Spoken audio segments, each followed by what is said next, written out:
I'm 28 and a female. I work second shift security downtown, getting off work at 1100 p.m., and I have to take the train home every night. Well, about a third of the way home, we get told we all had to get off the train because there was an accident on the tracks up ahead, and there likely wouldn't be any more trains for the rest of the night. So, we get off the train and start walking, grumbling to fellow passengers about how far the places we have to get to are. When two other guys in security uniforms, who'd been on the train with me, said their car was just a few blocks over and they were headed towards my neighborhood, they offered me a ride if I wanted it. At this point, due to all the delays on the train from the accident, it was already almost midnight and I wasn't even halfway home yet, so I said sure. Now, before you start telling me how stupid it was to accept a ride, I know. As a small female, I would never normally take a ride with two males I didn't know. But they were also fellow security guards, and where I live, security guards all have a sort of camaraderie of looking out for each other, regardless of what company we work for. So I figured that these guys, being two fellow security people, were probably just trying to help out another security person, you know?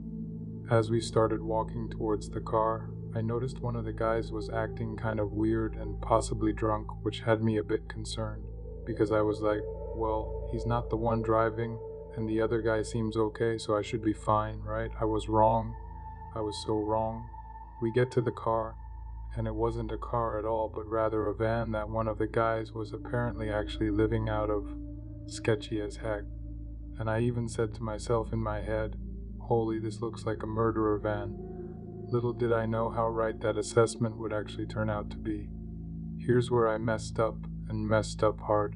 Instead of being a sane and rational human being, and immediately running away upon, seeing what I'd literally already dubbed in my head as murder van, I got in the van. It was one of those moments of social conditioning that so many women experience, of being afraid to say or do something for fear of offending others or causing a scene, which is stupid, I know, because they're literal strangers.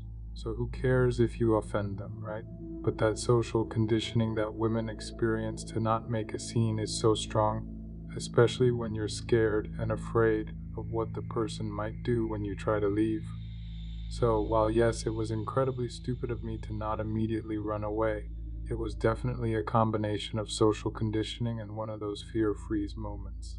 So anyways, my stupid self gets in, and the drunk guy who weirded me out while walking to the van just keeps getting worse.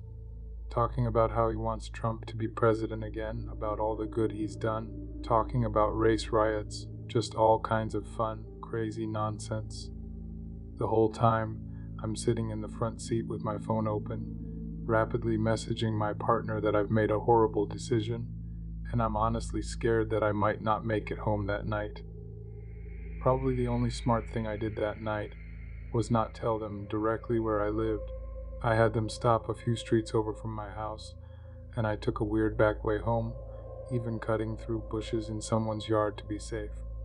Well, 2 days later, I'm at work looking at the news only to see that at approximately 1100 a.m., the day after my wild ride home, another fellow security guard had been shot and killed in the labor and delivery ward over at the hospital by my house. Who was the shooter, you might ask? Well, I think you can tell where this is going.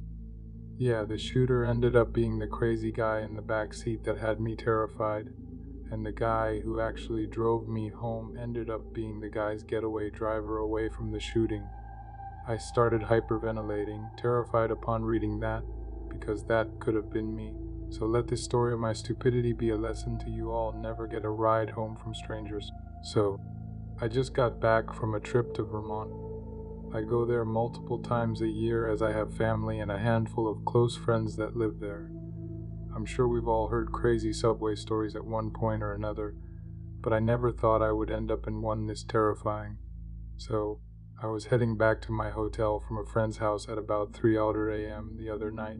My friend lives deep in Montpelier. My hotel was in Burlington. So, if you know the area, you know that's about a 30 to 45 minute long train ride, give or take. My train finally arrived, and I was happy to be headed home. I was exhausted, and it was late.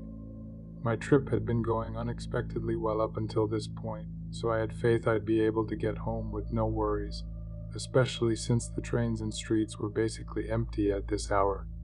The train was brand new, and it had just been cleaned, something I've never seen before. How it even smelled like a new car and still had fresh mop water on the floor.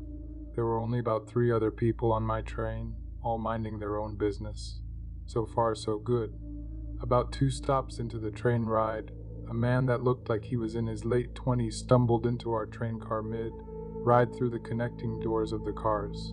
He had on a night sky mask, which usually isn't a good sign on a nice 7-degree night in general context. But I'm not one to judge by appearances, plus I know the ski mask is sort of a trend nowadays, so I didn't think too much of it at first. He sort of hobbled in, and he was clutching his stomach, almost as if he was concealing something or hiding a wound. His eyes were bloodshot red, and at first I thought it was because he was high or something. He immediately hobbled into the nearest corner and sort of soaked into the corner, facing it until the next stop. He then ran out the closest door and erupted into the most painful crying I've ever heard. He was just screaming and moaning and crying, all while running along the stopped train on the platform, still clutching his stomach, screaming things like "why" and gasping through his tears. Keep in mind, I'm sitting in the middle of the train, facing away from the side he got off, so I'm kind of breaking my neck as he's running behind me so I can watch what's going on. He then ran back inside the same car through the door on the opposite side of the car. Now he was on my right before, and now he's on my left. There's no one in between me and him now, since everyone was closer to the right side. He did the sulking while facing into the corner on the other side of the car now, but this time he kept screaming, crying and yelling things like "why" again. But he was crying so hysterically that it was hard to make out a lot of what he was saying. From the certain words I gathered, though, I'm almost positive that a very close friend of his had just gotten killed or something. It's the only thing that would explain the way he was acting and the things he was saying.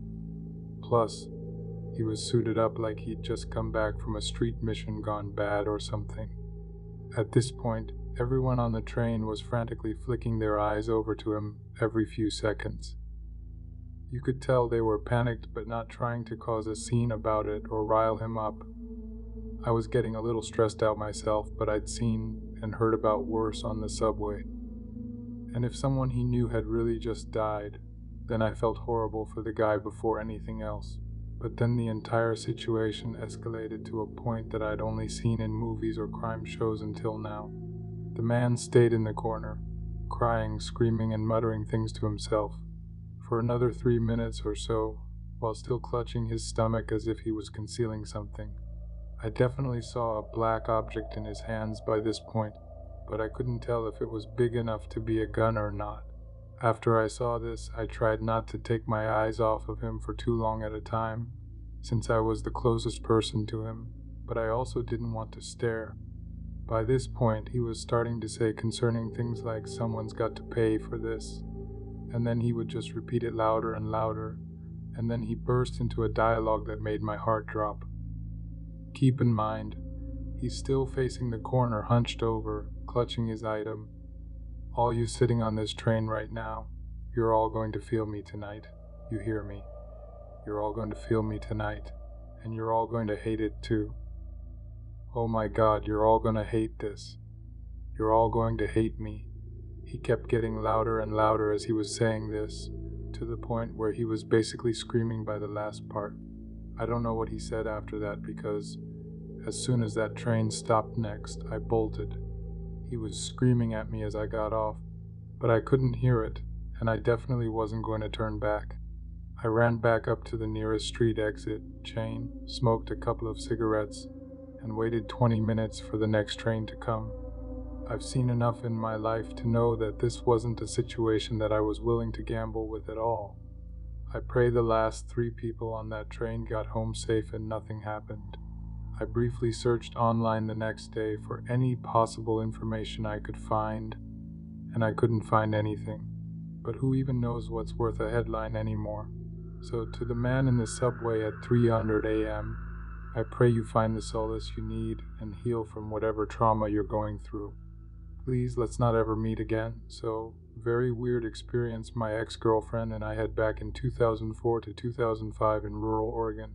We were hanging out at her parents' house on a summer night, watching movies, nothing out of the ordinary. We were around 16 and 17 at the time, so when 12:30 to 100 a.m. rolled around, it was time for me to head home. I didn't have a vehicle at this point, so she usually dropped me off. Keep in mind, this is a rural area in Oregon, and we lived on complete opposite sides of town. At this time of night, there were hardly any cars on the road, and it was rather spooky driving through the wooded areas to get to my place, which was secluded, to say the least. We're about halfway to our destination, and in mid-conversation, she stops talking and asked me if I'd noticed the headlights that had been behind us for quite some time. I replied no, that I hadn't noticed, but I assured her there was nothing to worry about. We continue our conversation, but now I'm really paying attention to the headlights behind us, and I notice they're getting closer. To get to my house, there were a lot of turned down roads that weren't main roads, and these headlights were staying with us. At this point, panic starts to set in for both of us as we try to come up with, a worst case scenario plan. I thought of just pulling into the first driveway, but then thought, well, what if no one's home, and would they even help at this time of night? Scratch that idea. I had an old flip phone at the time and decided the best course of action was to call my house phone and hope that my dad would answer. Between that point and us turning down my dead end road, I probably called 8 to 10 times with no answer. With the headlights still following us at every turn, I told my girlfriend to just pull into my driveway and lay on the horn. We pull in and do just that. The other vehicle pulls in right behind us. No one is coming out of my house, so my girlfriend decides to cut across my front yard to try and get back on the road. I'm still calling as we go to turn around. The other car cuts us off, and that's when I get a look at the man, probably 50 to 60 years old, large rimmed glasses and smoking a cigarette. Our eyes meet, and he gave me the weirdest, creepiest grin. And that's when I'd made up my mind that I was going to have to get out and confront the man. Right as I was building up the courage to do so, my dad ran out of the front door, and the man in the car sped away. Needless to say, we didn't get much sleep that night. My girlfriend stayed at my place, and we reported the incident with the best description we could give, but to no avail. This is one of many stories that I have from working night shift at a laundromat in a bad area. It's definitely the freakiest. So, for context, my mom took a job years ago at a local laundromat because we knew the owner and needed extra money. I was around 10 when she got the job, and she allowed me to come with her because she would give me a little allowance for helping her do small tasks. I ended up going with her every night for years, and as I got older, I mainly went to make sure my mom was safe because I was worried about her. We regularly dealt with angry customers refusing to leave, most of which were drunk or high, and we had to call the police a few times. My mom was always worried about me tagging along, but I insisted, and to this day, I still can't say I regret it. A lot of good came out of it, mainly the work experience, and that made up for how intense it could be. I had a lot of interesting stories from that time, but this one takes the cake for the most horrifying, and it took place when I was about 12. Being the young and dumb kid that I was, I designated myself the job of chasing people off when it was closing time. We would have people parking behind the building pretty regularly, so I would walk to the side of the building and start yelling that they were now trespassing and that I'd call the cops if they didn't leave. I feel that this is important to bring up because I now realize that I let any shady person hanging around the building at night know of my presence, and that's a dangerous thing to do when you're a 12-year-old girl. I was blissfully unaware that anything could happen to me until one night when we showed up to find that the door lock had been broken. My mom had unlocked the building that morning, so it wasn't like this was a break-in attempt since it had been unlocked all day. We were a bit shaken up, but my mom texted her boss to let him know about it. She told me to tell her if I saw anyone pull up. After about 30 minutes, I finished my few tasks and sat down to draw in my sketchbook. I had barely been sat down for a few minutes when I heard the door swing open, which startled me because normally people just knock when they see the closed sign. My mom noticed it too and yelled out that we were closed. I heard an older man's voice respond, explaining that he just came in to use our drink machine. We normally let people in to use our snack and drink machines, so my mom told him he had a few minutes and went back into the closet to grab something. I was sat about 7 feet away from the drink machine, so I heard him walk up, but didn't really pay much attention to him. I continued to draw until I started getting the feeling that someone was watching me, and I realized I didn't hear this guy put any money into the drink machine. I nervously glanced to my left and saw a tall man in his mid-60s staring right at me with a big smile on his face. I jumped a bit but forced an awkward smile back at him and directed my attention back to drawing. As soon as I did this, I heard what sounded like shuffling, and when I looked over again, he was closer. I didn't know what to do, so I tried to just not look at him, but every time I would look away, he would shuffle closer. His body was still facing the drink machine, but his neck was craned in my direction, and he wouldn't stop smiling and staring. I began shaking and panicking, and my eyes were darting back and forth between him and the closet door while I tried to plan a fast escape. I went to reach for my knife in my bag because I couldn't even imagine this man's intentions, and I quickly realized that it was not there. I'd left my knife at home when I needed it the most, and I was petrified. I decided to just stare back at him, despite being terrified and trembling violently, and after what felt like an eternity, he suddenly broke eye contact and yelled to my mom to have a good night before turning around and walking out.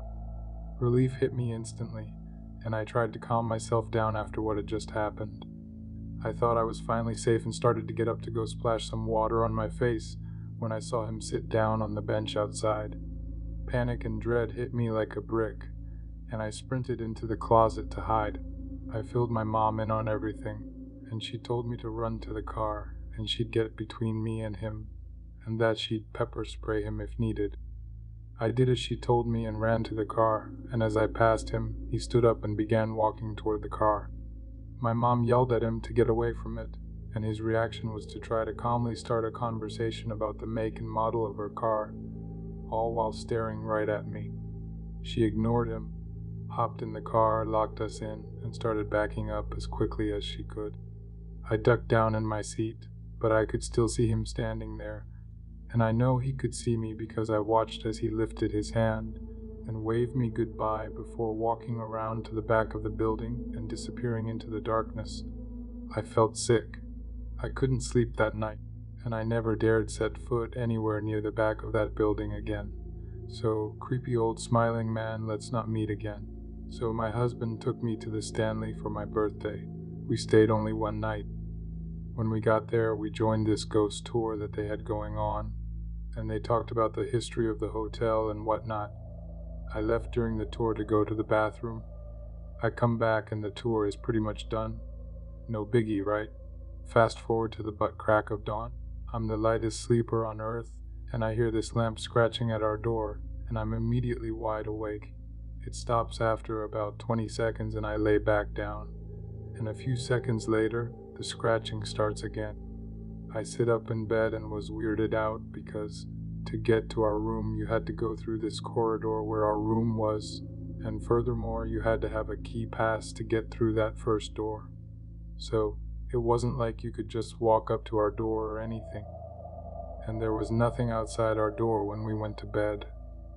The scratching was loud and sounded like claws on the door, and you could tell it was coming from the bottom part of the door. I woke my husband up finally and asked if he could hear that scratching on the door. The scratching stopped the second he woke up. He thought I was crazy and laughed. He said it was probably people outside, and I said no, it was coming from the door. I was adamant that it was the door because I got close enough to know it was the door. I could hear it as clearly as I could hear him. He said I was just looking for a reason to be scared by a ghost, so I must have imagined it. I was getting annoyed because I never mentioned anything about a ghost. All I said is that there was a loud scratching at the door, and I was wondering what it could possibly be because we're in a corridor, and it sure as heck wasn't people outside our door. I was dumbfounded and irritated because I had no clue what it was. It was bothering me. What was it? I didn't imagine it. The next morning when we went to check out, I asked the worker what could possibly be scratching at my door that early in the morning.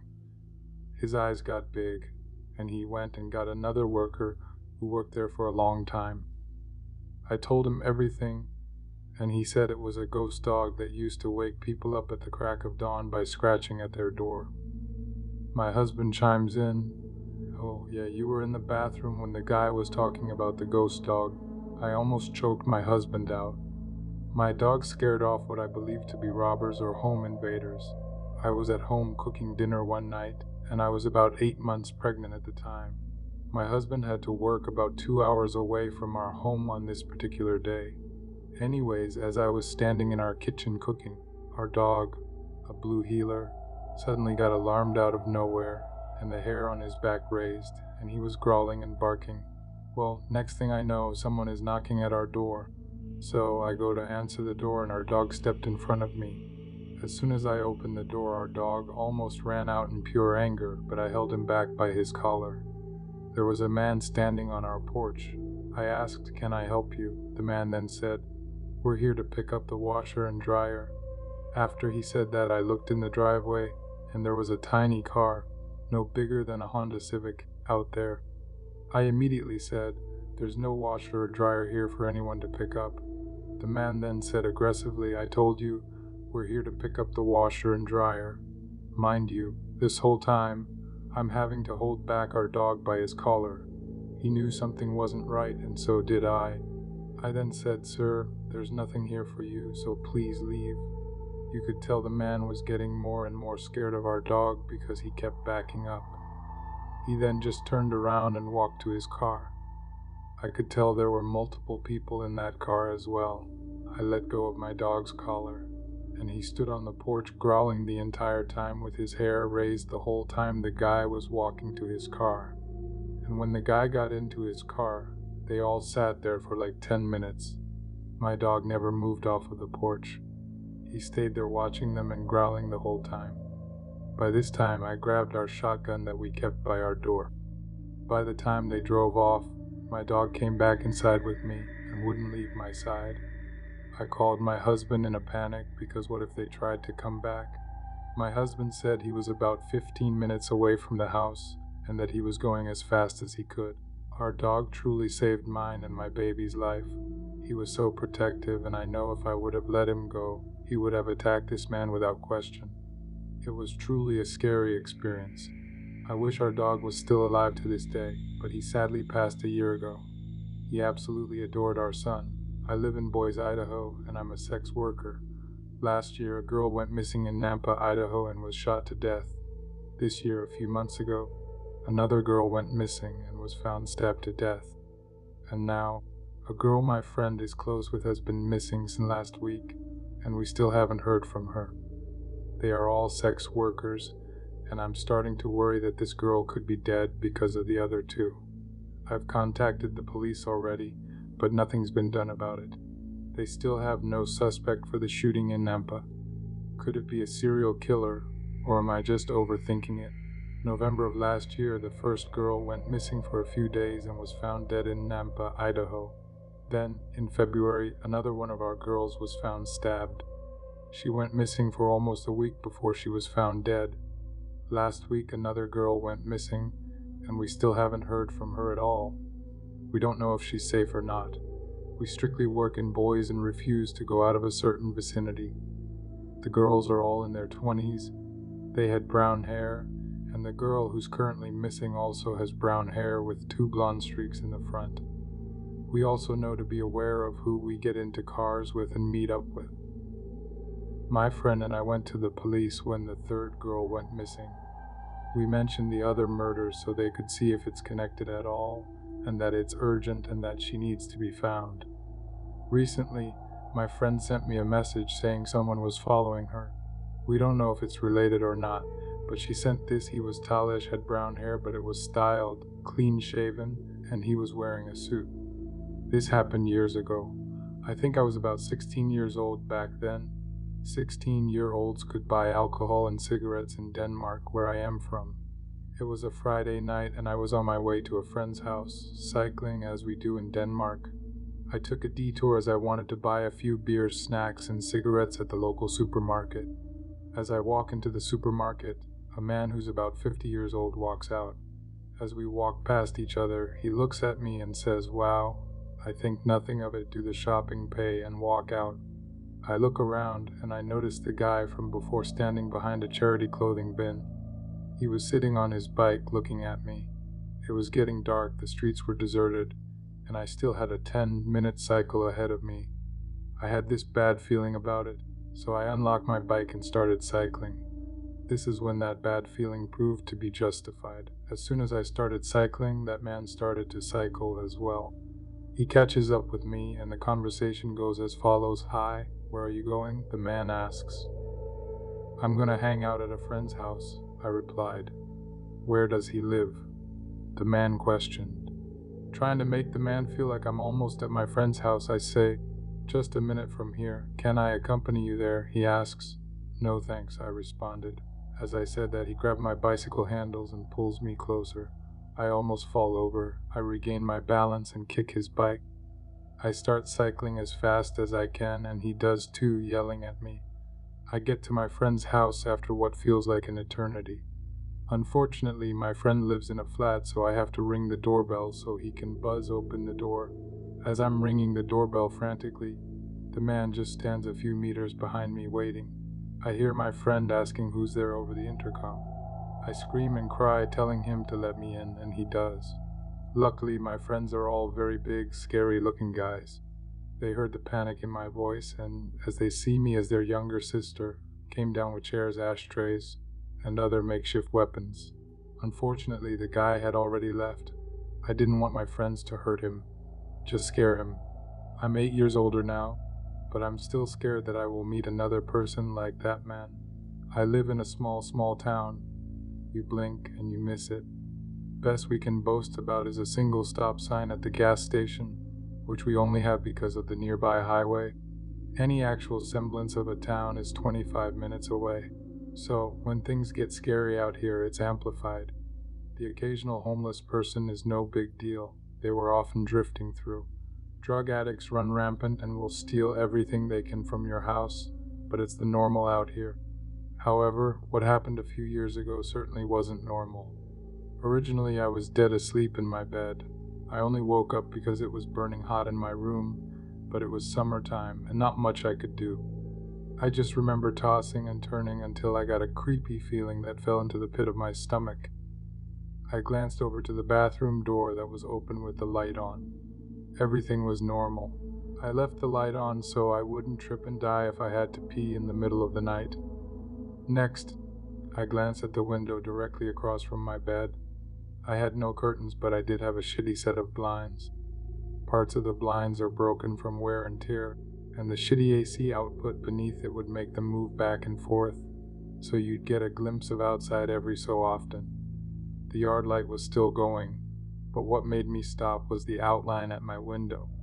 The figure of someone was directly at my window, almost like it was waiting for the blinds to move to watch me. I didn't have an imagination as a child. That had been trained out of me, but the sight was enough to pour every horror film into my head at that moment. I squeezed my eyes shut and pulled my blankets over my head, and I slept in the cloth oven that night. By morning time, the figure was gone. I remember running to my mom's room on the verge of tears in the morning, telling her what had happened.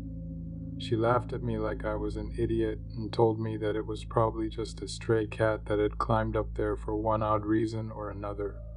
I almost believed her since my window was pretty high off the ground, but something didn't sit right.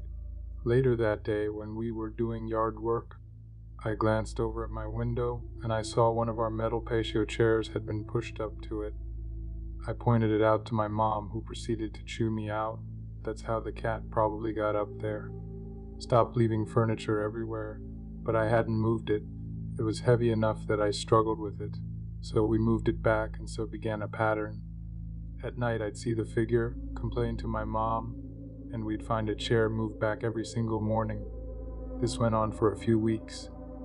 My mother stopped caring about my concerns until one morning we saw where the outside screen of my window had been sliced open. I still remember her shaking her head and complaining about those damn stray cats that we had still yet to see. I could tell she was unnerved by that development. I couldn't handle it anymore, and I opted to sleep in our living room that night. The only problem was our kitchen and living room connected, which meant there were always several windows. The first night of my move went well, despite my back hurting from the couch. I avoided my room like the plague. It wasn't until about 4 days later we ran into an issue. I woke up and glanced at the clock above the fireplace. It read a little past 300 a.m. I couldn't realize why I'd woken up until it happened again. There was a beam of light shining in from the kitchen window, almost like someone was shining a flashlight in. I saw it trace along the windows and land on the love seat across from the couch I was on. I was mortified. When I told my mom, she continued to laugh at me. I gave in and decided I would sleep in my dad's room, even though it had a gigantic window. He slept in the recliner with a huge TV, so I felt more safe having someone around. The yard light was directly outside the window anyways. It seemed foolproof. That was until I woke up out of habitual fear and watched through the window across from the bed. Everything seemed normal as time dragged on, and I felt like maybe my mom was right. That was until I saw a lone figure come out of the woods by the backyard shed, walk directly under the light, and head to the patio furniture like he'd been there plenty of times before. I still remember the large build the man had and the confidence, like he was the one who lived here and wasn't creeping around in my yard in the dead of night. I just remember listening to the TV until I fell asleep again, hoping to get another glimpse. My dad would have been pissed if I'd woken him up. He was grumpy on a good day and terrifying on a bad day. I didn't feel like risking it unless I had solid proof because I was scared. The next morning, my mom chewed me out again for the patio furniture, which was routine almost a month later. But this time, something new happened. She demanded I stopped playing in the toolboxes of the garage. A bunch of tools had been taken out and left on our doorstep: screwdrivers, a large hammer, flashlights, whatever else. It wasn't me. I begged with my mom and pleaded with her, just stay up with me one night. We couldn't close our garage because it was an open carport, and I wasn't going to get my butt beaten for touching tools because of someone else. It was driving me mad. Finally, she agreed that night we would stay awake in the living room. I finally fell asleep before my mom did, but I remember her waking me up in a panic. She pointed to the window that overlooked into our garage. We could see the top of someone's head as they walked back and forth. There was a sound of someone placing metal tools down on the brick steps, as if they were trying to be quiet but couldn't fully muffle it. She whispered for me to go wake my dad. My dad was angry, having been woken up in the middle of the night by his frantic daughter. He grabbed his pistol and headed out from the back door towards the front of the house where the garage was located. We heard my dad screaming and someone dropping tools, then the shots of a gun, twice. The frantic footsteps pounding out of the garage felt like they were coming from out of my chest. My mom peeked out the window, then opened the door. My dad stumbled in.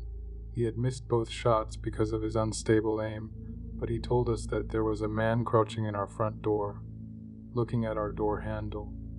None of us slept that night, and in the morning, the law from the closest town arrived. They didn't do much besides ask if anything had been stolen, for a description of the man, and then told us to install cameras. That was it. They said the guy was probably just looking for something easy to steal for quick money. If that had been the case, why hadn't he stolen the tools, the generator, the welder, or broken into any of the vehicles just sitting in the garage? We finally set up hunting trail cameras around the house, but nothing has happened since. Coming home from college for holidays, I still have nightmares about the incident years later when I sleep in my own bed. I don't know what he was looking for, or why he did the things he did. Whatever the case may be, man at the window, let's not meet. I've been debating whether to share this. It was so traumatic, But ultimately, I feel like I need to share this experience so that I can start to move on.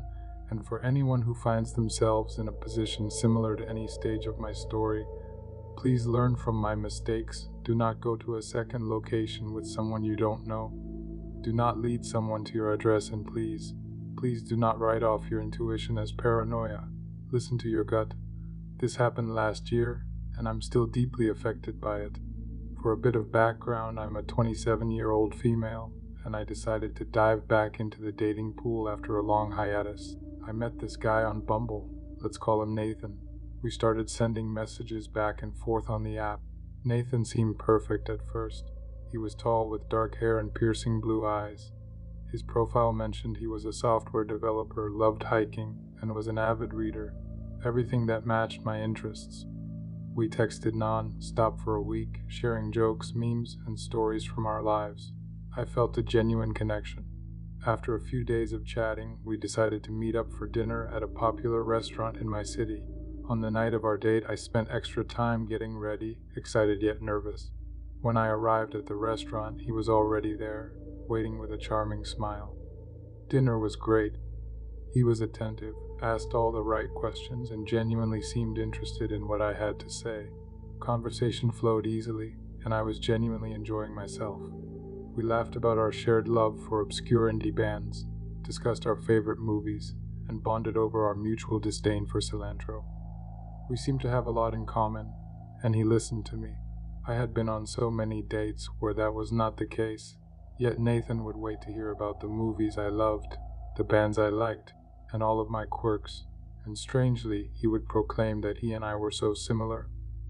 I should have been tipped off by that, but you know what they say about hindsight. I honestly didn't think all that much of it at the time. After dinner, he suggested we grab a drink at a nearby bar. I agreed, thinking it would be a nice way to end the night. Here's where things started to get weird. He essentially took me to a dive bar. As soon as we entered, I felt uncomfortable. This wasn't my usual scene. It was dimly lit and mostly empty, save for a few sketchy-looking patrons. Nathan seemed unfazed, though, and ordered us both a drink. I wasn't intending to have more than one, but he did not ask my preference. We found a booth in the corner. He insisted I slide into the booth first and slipped in after me, scooting as close to me as he possibly could. He became more intense, almost predatory in the way he looked at me, and started stroking the shell of my ear. Our drinks arrived, and that's when Nathan's questions started to get personal. He asked about my family, how close we were, if I lived alone, where exactly my apartment was. At first I chalked it up to genuine interest, but the more he asked, the more uncomfortable I became. I tried to remain calm as I moved closer to the wall and put my purse between us. He then started asking me questions of a different nature. They were subtly invasive, inappropriate even, about my sexual preferences. When I tried to steer the conversation away, he would steer it right back to my family, my job, where I lived. He was starting to make me very uncomfortable. I excused myself to the restroom, needing a moment to collect my thoughts. As I washed my hands, an older woman in leathers entered the restroom. She was probably in her mid-50s with tired eyes that looked straight into mine, and she gave me a concerned look. She approached me and quietly said, "It's none of my business, but be careful, honey." The pit in my stomach grew. I thanked her and decided to listen to my gut. I called a ride before I returned to the table. There was something very off about my interactions with Nathan, and although I had placed a lot of expectation on tonight, he did not seem like the person I'd been chatting to. I did not want to spend more time with him. When I returned to the table, he was smiling, but it was all wrong. It was too wide, too forced, and did not reach his eyes. I lied and told him I wasn't feeling well and needed to go home. His smile faded, and for a split second, I saw something threatening in his eyes, but he quickly composed himself and offered to walk me home. I told him my ride was already on the way. As I turned to leave, Nathan grabbed my wrist tightly, too tightly. His grip was like iron. That's when he pulled me flush to his front and breathed in my ear, "I will walk you." His voice was low, frighteningly insistent. It was a demand. His grip was painfully tight on my wrist, his eyes cold and calculating. My heart was beating too fast. and I was finding it hard to breathe. At this point, I was so terrified I didn't know how else to get out of his grip, so I nodded, playing along. As soon as he stepped back and released my arm, I ran for the door. As I ran, I heard a female voice ask, "Is everything okay here?" Only afterwards did I realize it must have been the woman from the bathroom, and I may owe her my life because I didn't look back until I was outside, and by some miracle, my ride was pulling up just then. I jumped in, slammed the door, and begged the driver to lock the doors, barely able to keep my voice steady. As we drove away, I saw Nathan standing in the doorway of the bar, watching us leave with an expression that I can still picture now. It makes my skin crawl. His eyes were now angry. That's when the impact of what had happened started to hit me. The driver asked me if I was okay. I was a quivering mess at this point. I told him I'd had a bad first date, that guy had grabbed me. The driver, an older man around my dad's age, seemed concerned. He turned up the heat in the car and said, "You're safe," and asked me if Nathan had my personal information. When I answered just my phone number, he nodded, "Good," and advised me to block Nathan and have no further contact with him. "He sounds like a bad man, but you got out of there. We'll get you home safe." My wrist was stinging, and as I sat there absorbing the driver's words, I remembered the look of fury on Nathan's face as he stood in the doorway. He was that angry that he was not walking me home through the dark and sometimes very quiet streets. The driver was right, and I realized how close I came to going to a second location with Nathan. The driver could see how shaken I was, and he offered to wait until he saw me let myself in. We sat there for about 5 minutes before I gathered the courage to leave the car. As soon as I was inside my apartment, I blocked him on the app in my phone. I double-checked all my locks and barely slept. The next morning, I found a note slipped under my door. "Why did you leave? We could have had such a good time." It read in messy handwriting. I felt violated, exposed. He knew where I lived. I felt watched. I can still remember that wave of terror, my heart pounding, the rush of blood roaring in my ears. I was in a blind panic. I packed a bag and called my best friend Emma, who insisted I move in with her temporarily. I could not, for the life of me, understand how he found out where I lived until I told her about how the ride driver had kindly waited for me to gather the courage to get out and made sure I made it inside. And it dawned on both of us that he probably followed the ride from the bar. "He must have driven like a madman," she said. That was what I was afraid of. What still terrifies me is the realization that he had insisted on walking me home whilst having a vehicle parked nearby. I still have nightmares about it. Maybe that was his plan all along. Emma helped me notify the police. We took the note down to the station, but they said they couldn't do much at this stage but to let them know if he did anything else. I was furious. I did not want him to attempt anything. I was in two minds over whether I should unblock him, in case he sent a message that I could show to the police that would convince them he was dangerous. But I was just too terrified. I just hoped he was done with me now and would leave me alone, but it did not feel like the end of it. I had a constant feeling like I was being watched. It was small things at first, a shadow that seemed to linger too long outside my window that I could barely make out with my eyes, the feeling of being followed on my way home from work. Emma, my best friend who I was staying with, tried to reassure me that maybe I was on high alert because I had been so badly scared, but I'm not sure she even believed that. The only thing that I had going for me was that he didn't know where I was staying. One night, about a week after I moved in with Emma, I was walking back to her place from the grocery store. It was late, the streets eerily quiet. Halfway, I heard footsteps behind me. At first, I thought it was just another pedestrian, but the steps quickened to match my pace. I was instantly terrified. I knew he was behind me and I was almost frozen in fear. I glanced back and saw a dark figure a block behind me. I picked up my pace, clutching my groceries like a lifeline. The footsteps grew louder, closer. I broke into a run, my breath coming in ragged gasps. I could see Emma's building in the distance. I didn't dare look back again, focusing only on getting inside. I reached the door and fumbled with my keys. The footsteps almost upon me. I threw myself inside, slamming the door and locking it behind me. My legs gave out and I collapsed on the floor, shaking and sobbing. After a few minutes, I gathered myself enough to peek through the peephole. The hallway was empty. I never saw the figure's face, but I knew it was Nathan. It had to be. The next day, I reported everything to the police. They took my statement and promised to keep an eye out, but there wasn't much they could do without more evidence. I felt helpless, like I was trapped in a nightmare I couldn't wake up from. A month passed without any incidents, and I started to believe maybe I was finally free from Nathan's shadow. I moved into a new apartment, one with better security and a doorman. It felt like a fresh start. Emma insisted I start seeing a therapist, and it helped, but the fear never completely went away. Every time I left the house, I was hyper aware of my surroundings, constantly looking over my shoulder. I changed my routes, my routine, everything. One evening, as I was coming home from work, the doorman handed me a small package. "This was left for you," he said, not knowing what he was handing me. I took the package up to my apartment, hands shaking as I opened it. Inside was a single piece of paper with a message that chilled me to the bone. "I found you." That night, I didn't sleep. I sat in the living room, lights on, clutching a kitchen knife, listening for any sound of intrusion. Morning came and I knew I couldn't live like this anymore.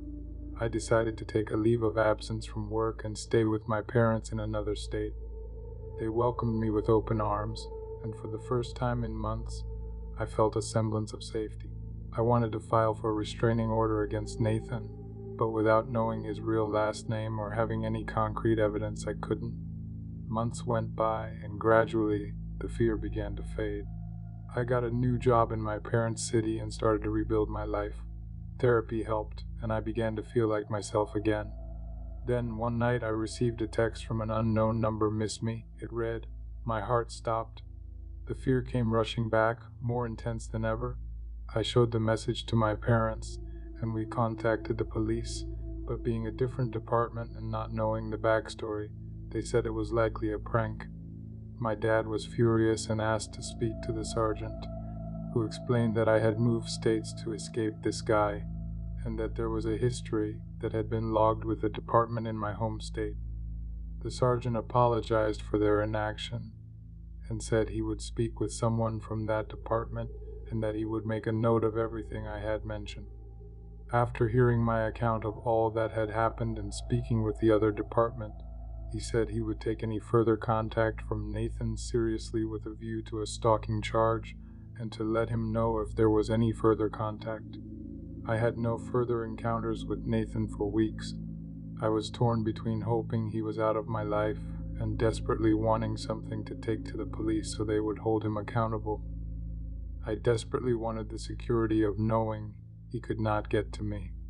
One evening, my dad was taking out the trash when he noticed a beat-up van parked on the other side of the street. My dad had noticed a man with his arms slung out in the open window, looking over at my dad. Livid with this man who had been terrorizing me and now seemed to be watching my parents' house, he approached the van, ready to confront Nathan. But as soon as my dad began crossing the street, Nathan peeled out of there at speed. My dad managed to take note of the license plate. My dad stood there, watching the van until it disappeared from sight. He then hurried inside to tell me and to call the police. That night I saw a side of my father I'd never seen before, a fierce protector. It was both comforting and terrifying, a reminder of how real the threat still was. We called the police, my dad giving them the plate number. He told them the man in the van matched the picture I'd shown him of Nathan. The police finally managed to get Nathan's last name from his registration number, and it turned out that this was not the first time that he'd been in trouble for stalking. They told me I could pursue assault charges with the help of the other department. The investigator also suggested we install security cameras for added peace of mind. I feel a mix of relief and lingering dread. I know Nathan won't be in prison forever. I'm in the process of relocating so that, by the time Nathan gets out, he won't be able to track me back to my parents' house. My mom wants to move, but my dad says he will not let Nathan drive him out of his home, and that if he ever comes around again, he will be waiting for him. I'm always looking over my shoulder. This experience has changed the way that I view the world. Be careful out there. You never know who you might meet. And if your gut tells you something is wrong, listen to it. Trust your instincts. I wish I'd been more cautious, but now all I can do is try to move forward and hope that one day I'll feel truly safe again. I've only recently managed to go on a date with someone I met online, and all I can say is, if you're going on a date with anyone you don't know, or even do know, have a set of rules in place to ensure your safety. Meet in a busy place. Tell someone where you're going and trust your instincts. Be safe out there. I keep reading all these dating horror stories, and it had me recall a nearly forgotten first date with a guy my friend Luke fixed me up with. I'd known the guy a little because he worked with my friend at a local music store. He seemed cool, and he was actually pretty good looking. The first time we'd met was at an ICP concert that we had all attended. The guy, who we will call Ryan, was pretty normal on the surface, and through Luke got my number and called me. We went out on a date, and as the night drew on, he asked if I minded if we go hang out at a local park and chat, because we'd been at a really busy bar that had a loud band playing. I was 19 and highly stupid back then, so I agreed to it. It was in the summer and wasn't yet dark, so I wasn't thinking it seemed weird. And as we were just chatting, he leans in, kisses me, and I look around, realizing it had gotten really dark. I'm in heaven because, at this point, he hasn't given me any reason to think he's a creeper. We had a great night.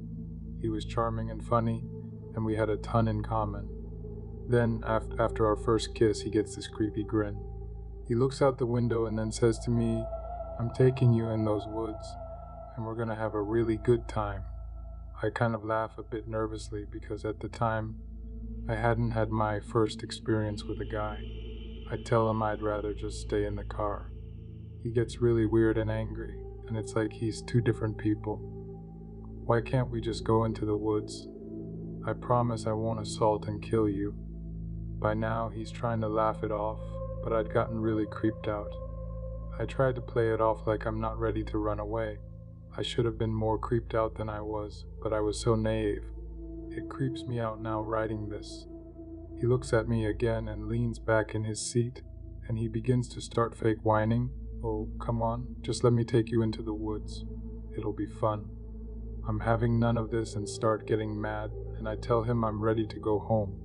I finally talk him into just taking me home. He was oddly quiet the rest of the drive home, and then, as he gets to my house, he proceeds to apologize profusely about it. I heard later from my friend Luke that he said I was a tease. When I talked to my friend about what happened, he stopped talking to Ryan. He said that he heard he could be kind of a sex maniac, borderline psycho. So, guy I went on a creepy first date with, let's never ever meet again. 3 years ago, I tried Tinder for the first time. I was 25 at the time, and while most 25-year-old women have dabbled on Tinder or the like, I hadn't been single since I was 17. I met my ex while I was in high school. 6 years later, we got married, had a baby, and I was happy. But those last couple of years together, he had really begun to resent me and the family we created together. I fought to keep our relationship together, but the abuse became more frequent and more intense. It got to the point where I took our baby and fled the house in the middle of the night. My mind was scarred and my heart was raw. It was a really difficult time in my life. A couple of months after I left, I had a new home, a new job, and a renewed sense of life. I was starting to open up and could feel myself healing. I was, however, lonely. I was adjusting to shared custody and spent my weekends alone. I didn't want to jump into a relationship, but I did want to experience some of the things my 8-year relationship hadn't allowed me. Joining Tinder felt fun. It was new and scary, and after so much trauma, it felt nice to have so much positive attention. My self-worth was low, so the cheap compliments and instant gratification of the app felt incredible. Who am I to deserve their attention? Why would they choose to speak to me of all women? Not my healthiest coping mechanism, but I wanted to feel desirable. That's when I met Ethan. Ethan was an unassuming, average guy. He was cute enough, but not so attractive that I felt self-conscious. Ethan and I shared a few interests: craft beer, hiking, and he had a sense of humor that I liked. We agreed to meet up at a local restaurant. I was so nervous, my first date in 8 years. I'd done my cutest dress, got made up, and headed out. As I was in the restaurant, my palms were sweaty, my heart was fluttering, and I began to question myself. He arrived, and everything was awkward at first. We ordered our first beers and started to break the ice. As soon as the buzz of the alcohol began to hit, our conversation took off. We had relaxed in each other's company, and the rest of the date went smoothly. We joked about karaoke across town. He laughed about how he didn't like karaoke. I am a huge fan of karaoke. While no superstar, I have spent a good amount of time in choirs and can carry a tune well enough.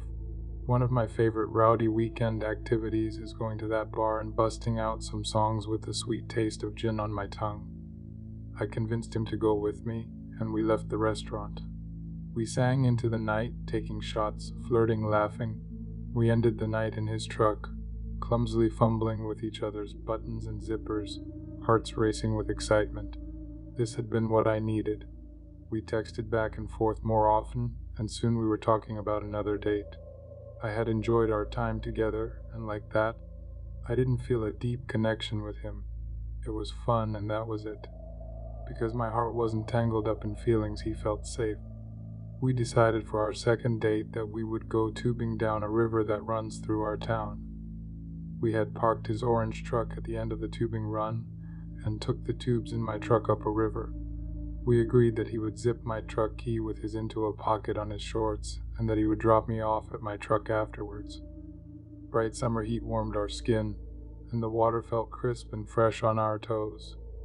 The afternoon slipped past as we floated down the river. When we reached the bottom, we deflated our tubes and headed back to my truck. Only when Ethan reached into his pocket, his face sank. He looked at me and said, "Your key is gone." I laughed. Surely he was joking. He insisted this wasn't a joke. Gravity pulled at my stomach, and I began to panic. This was the only copy of my truck key, and I'd taken it on the river. I felt foolish and worried about how I would get a new key if we couldn't find it. The river was long. We had been tubing for hours. We'd stopped at several places to swim. He offered to drive me home, and I accepted. During the drive, we made a plan to meet up the next day to search for my key at some of the stops we'd made. We spent the next afternoon combing our swimming holes for my key. Up and down we swam, with very little hope that we would ever see my keys. We had to try, though, and we kept at it from one spot to another. We drove, we swam, and we moved on. At the very last place we checked, as the light of afternoon faded into a hazy orange, something caught his eye. Underwater near the shore were my keys. We were elated and could not believe our luck. To celebrate, we went back to his place for some drinks. He drove me down a long, wooded driveway, and at the very end was a shaded trailer. He told me that he was only renting a room here from an elderly couple, but they were on vacation, so we would be alone. We walked over the creaking porch and entered the trailer. Inside, I could see the kitchen was messy. Not just a couple of dishes, but every surface was covered with mess. He ushered me away to show me his room. It was small and not very clean either. Dirty clothes, mattress on the floor, a Rubbermaid bin with some snacks like Doritos and cheap warm beer. We had sex, the yellow light of the trailer accentuating the stains on the walls. Afterwards, the spark of fun I'd felt when we first met had withered, and I felt gross. I decided that it would be our last date. A week passed, and we hardly texted. Our brief fling was ending, and I didn't expect to see him again. My mind moved on to other things. The coming weekend, my friends were coming to town, and I was excited. We made plans to go karaoke together on Saturday night. When the day arrived, I was surprised to see a text from Ethan on my phone. "Are you going to karaoke tonight?" it read. I responded that I was, and he texted back that he would be there. "I thought you didn't like karaoke." I asked him, and he said that he'd been invited by a girl he worked with, and he thought he should give me a heads up that he would be there with a date in case I was there. I thanked him for taking the time to let me know, reassured him that I wouldn't be bothered at all, and I said that I hoped he had a great date. At around 9:30 that night, my friends and I arrived at the bar. The dim lights and reflective foil stars and all, too familiar scene. We got our drinks and picked a booth with a good view of the stage. I had a strange sensation like someone was watching me. I turned my head, scanning the bar, and our eyes locked. Ethan and his date were a few booths away, and he was watching us. He waved zealously with a big smile. His date turned around to look, and I managed an awkward wave. I was absolutely fine with him being on a date, but I didn't want to advertise that we knew each other or make his date uncomfortable. My friends were all aware of the time we'd spent together, and they laughed about my awkward wave. One friend leaned over and whispered, "Guess he couldn't resist karaoke after all." We chuckled and turned our attention to the stage. After a few singers, it was my turn. I belted out a classic rock tune, feeling the rush of the crowd's cheers. When I returned to the booth, I noticed Ethan staring at me again. His date was busy talking to someone else, and he didn't break eye contact even when I caught him. It felt odd, but I brushed it off, thinking he was just surprised by my performance. The night went on. My friends and I sang, drank, and laughed. Around midnight, I stepped outside for some fresh air. The cool night breeze was a relief after the stuffy bar. I was alone for maybe 2 minutes when I heard footsteps behind me.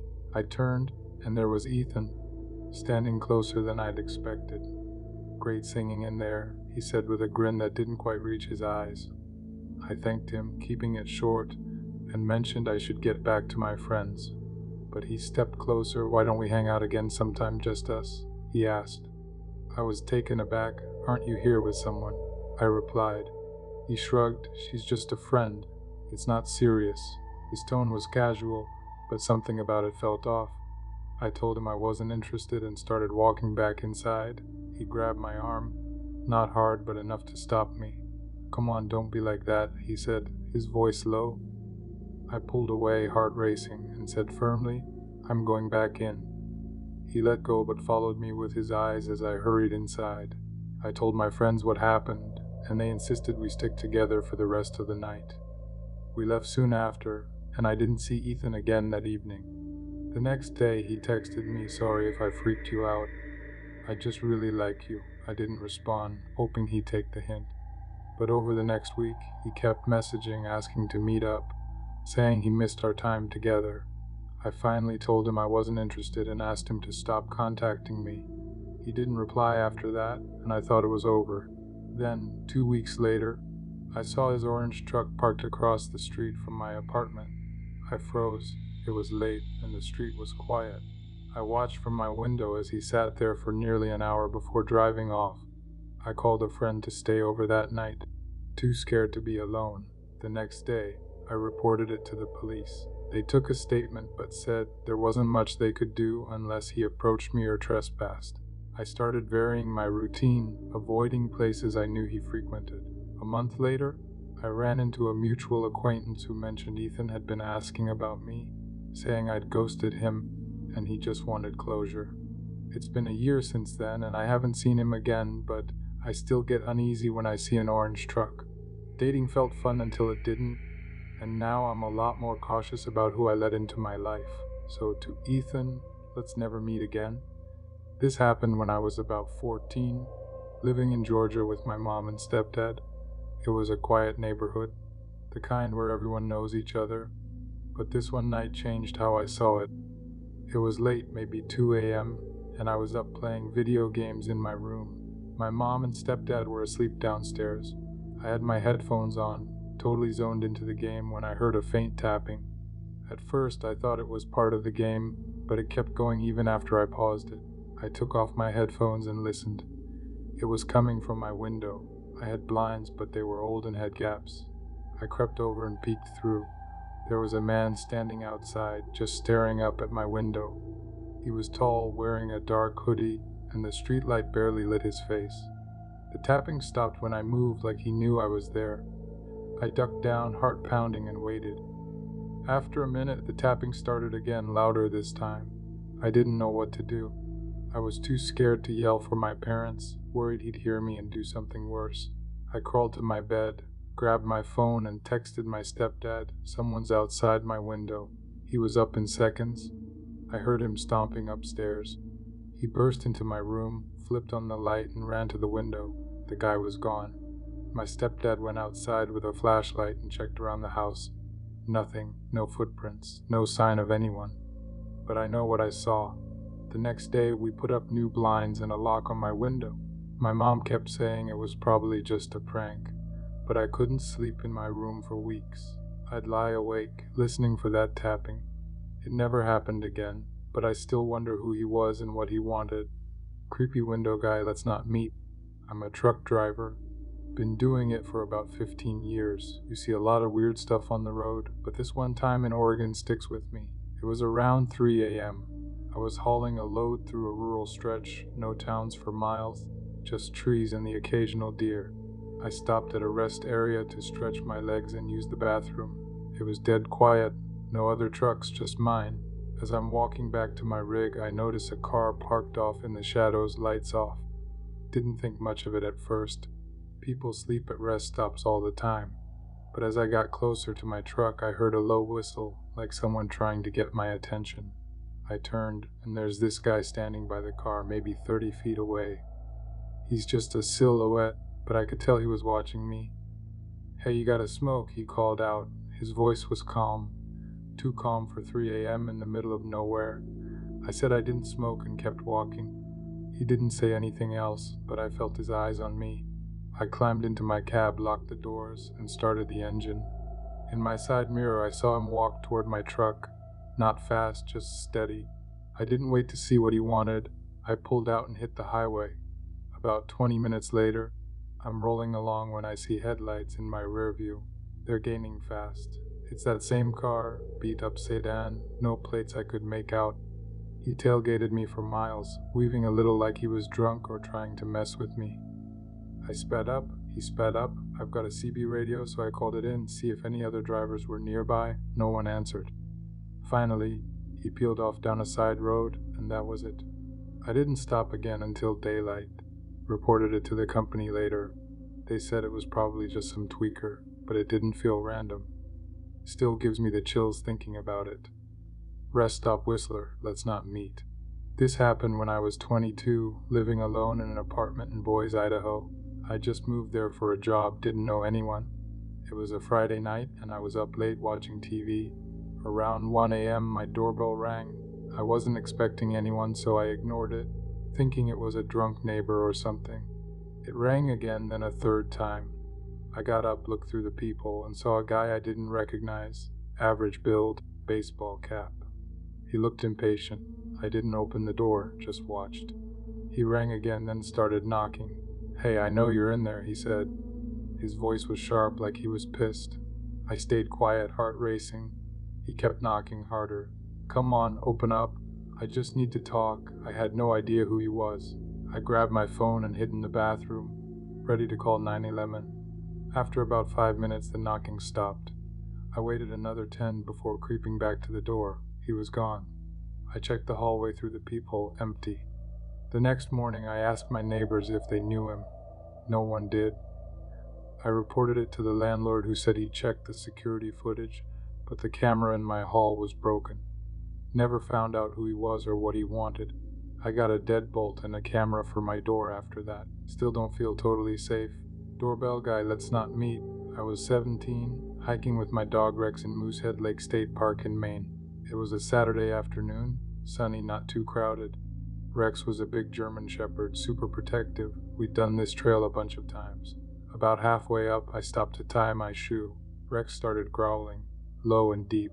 I looked up, and there's this guy standing maybe 20 yards off the trail, half hidden by trees. He was older, maybe 50s, wearing a flannel shirt and jeans, just staring at us. I waved, thinking he was just another hiker. He didn't wave back, just kept staring. Rex's hackles went up, and he barked loud. The guy didn't flinch. I called out, "Nice day, huh?" trying to break the tension. He nodded real slow, then started walking toward us, not saying a word.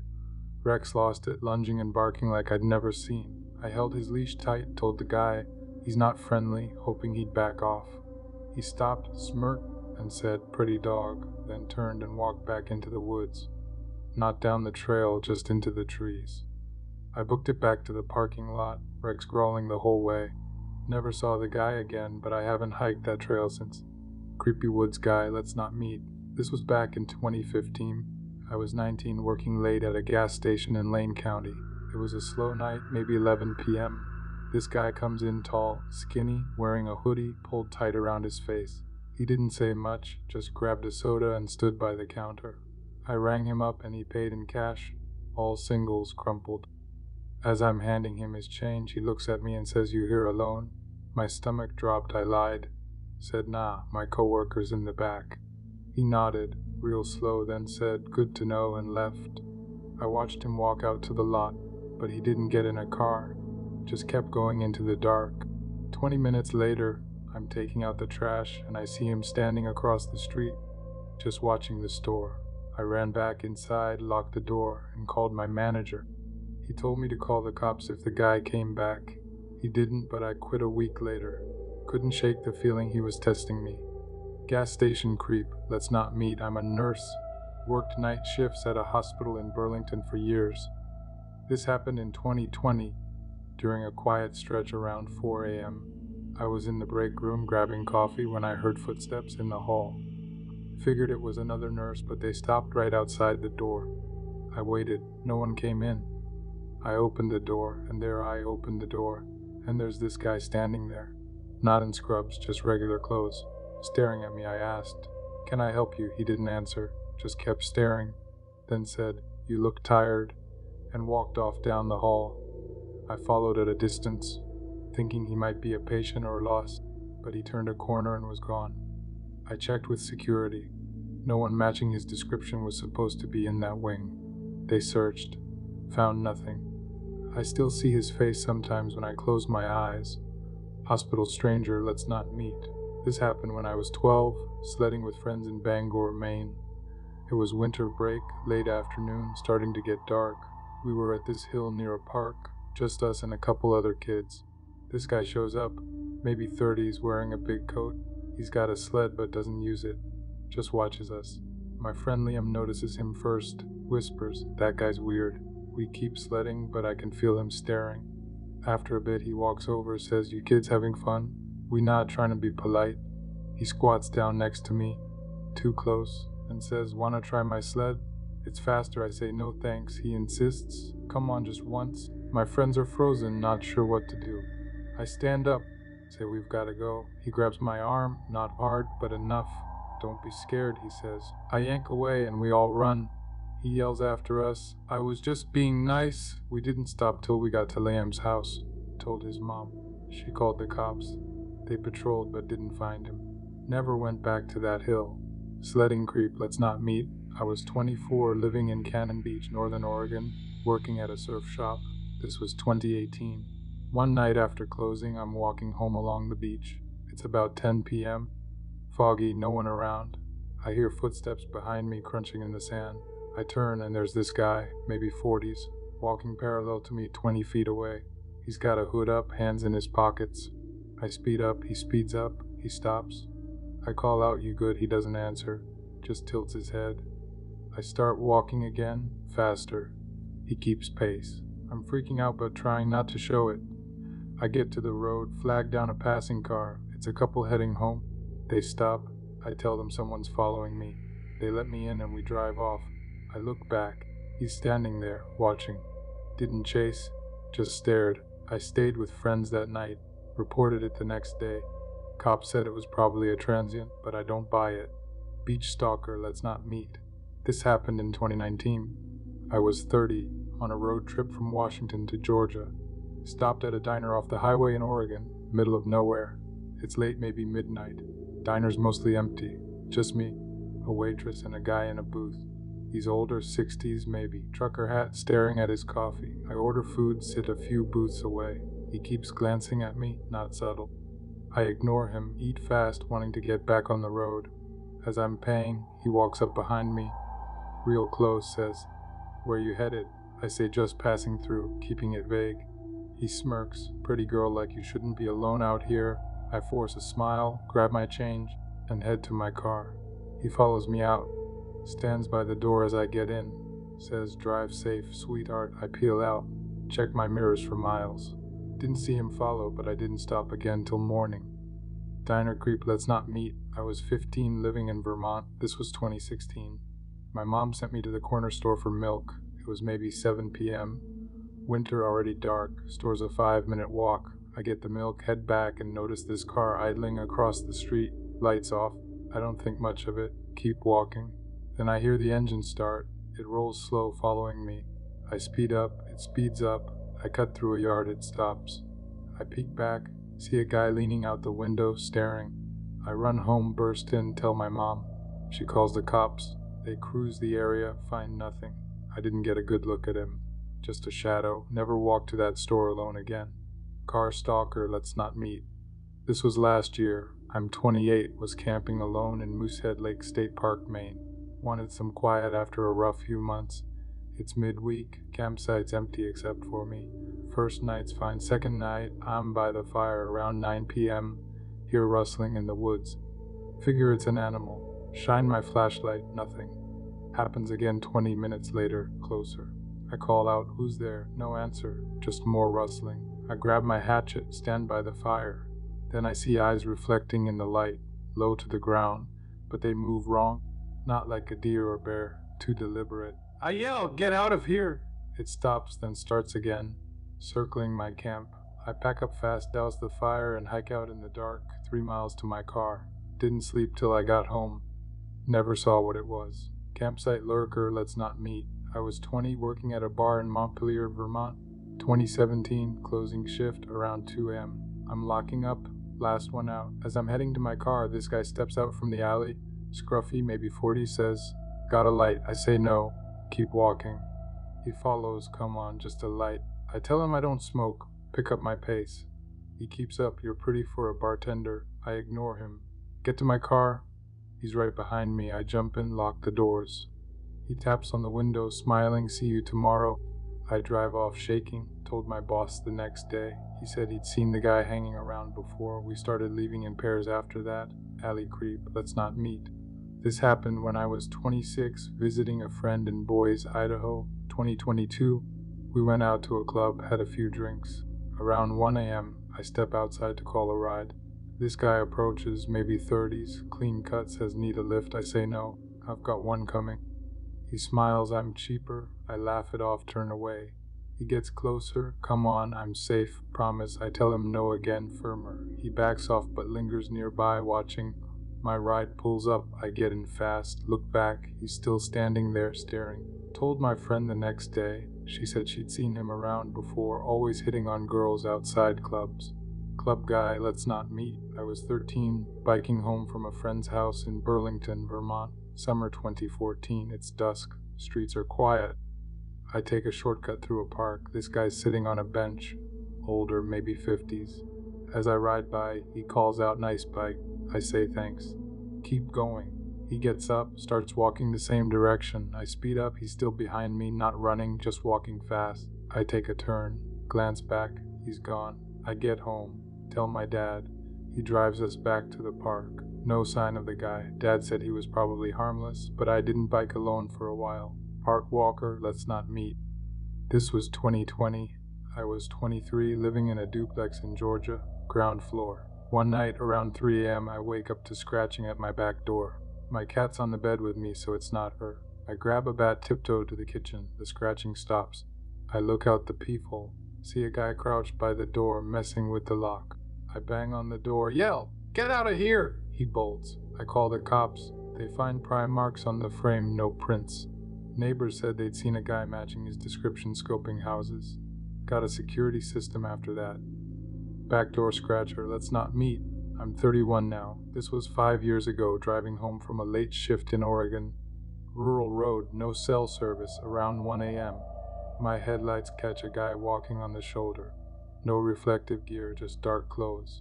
I slow down. He turns, stares right at me, doesn't move. I keep going. Check my mirror. He's still staring.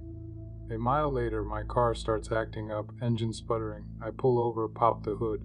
Hear footsteps. It's him, coming out of the dark. Need help, he says. Too calm. I say I've got it. Get back in, lock the doors. Car starts fine. I drive off. He just stands there watching. Never figured out what he wanted. Roadside weirdo, let's not meet.